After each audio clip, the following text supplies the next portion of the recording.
এই এপিসোডে আমরা একটা ইন্টারেস্টিং ফাংশন নিয়ে আলোচনা করব, সেটা হচ্ছে scanf।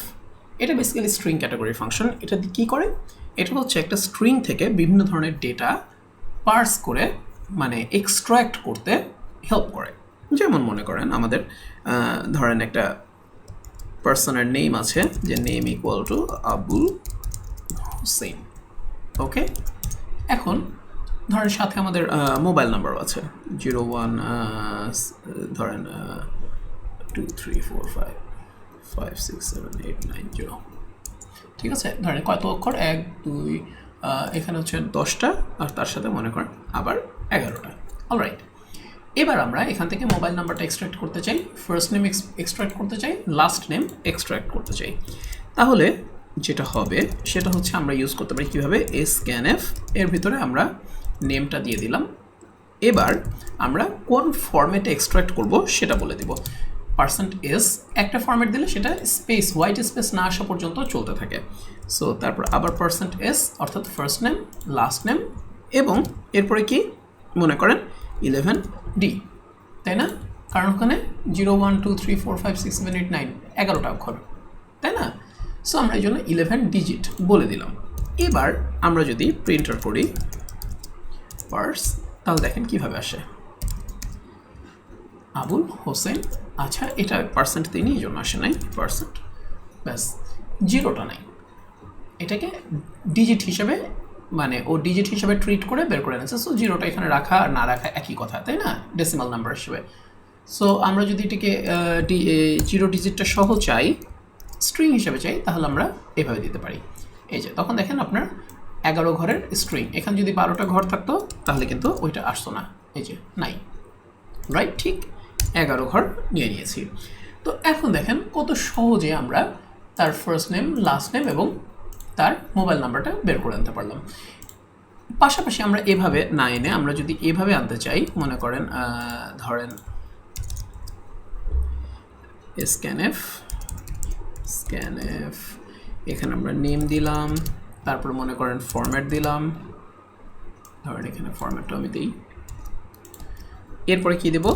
এরপরে মনে করেন আমরা এখানে ইচ্ছা করলে ভ্যারিয়েবল পাস করতে পারি।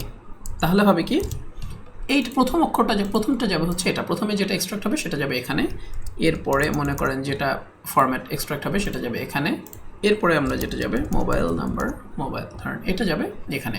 3টা ডিজিট আছে না? সো 3টা ডিজিটের জন্য 3টা পার্ট আছে, 3টা টোটাল ফরম্যাটে আমাদের এই যে ফরম্যাট 3টা পার্ট আছে, পার্সেন্টেজ আর হচ্ছে %11s। সো এখন আমরা যদি একো করতে চাই, যে একো মোবাইল, দেখেন এই যে ঠিক মোবাইল নাম্বারটা চলে আসছে। আমরা যদি এফ নেম বের করতে চাই, দেখেন এই যে এফ নেম চলে আসছে। সো এইভাবে সুবিধাজনকভাবে মানে এক্সট্র্যাক্ট করার জন্য আমরা scanf ইউজ করতে পারি। scanf আমরা কয়েকদিন আগে ইউজ করেছিলাম আরজিবি ক্লাসে, মনে আছে?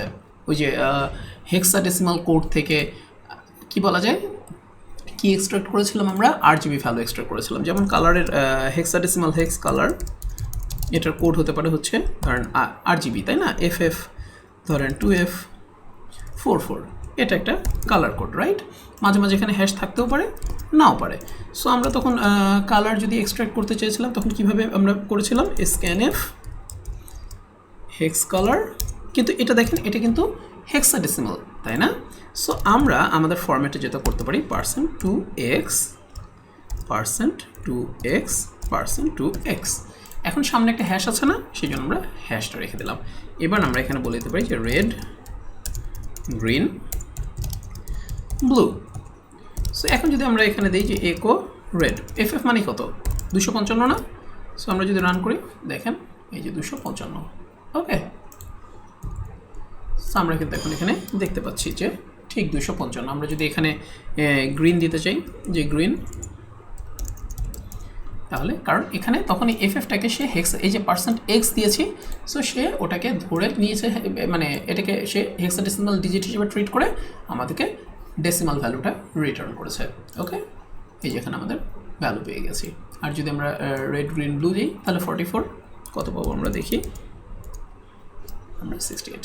ওকে, সো কত সহজে দেখেন আমরা কালার কোড থেকে হেক্সাডেসিমাল কালার কোড থেকে স্ক্যানএফ দিয়ে সুন্দর করে ডেসিমাল রেড গ্রিন ব্লু এর ভ্যালুটা বের করে আনলাম।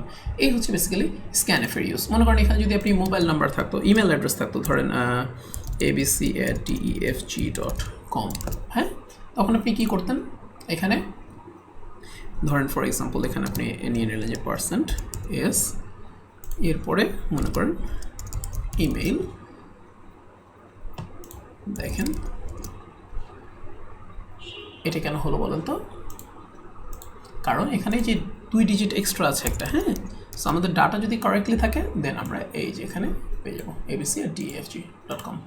ওকে, সো আমরা যদি এখানে ইমেল অ্যাড্রেসটা চাই, মনে করেন কমা দিয়ে আমরা এখানে দিতে পারি যে পার্সেন্ট এস। এবার আমরা যদি ইমেলটা এখানে ইকো করি, এই যে আমরা এখানে ইমেলটা পেয়ে গেছি। ওকে, সো এই হচ্ছে স্ক্যানএফের স্ক্যানএফের ইউজ। খুবই ইন্টারেস্টিং, খুবই ইউজফুল। সো মানে ইউজ করবেন, ইউজ করলেই জিনিসটা প্র্যাকটিস করলেই বোঝা হয়ে যাবে। Okay, take care guys, bye by.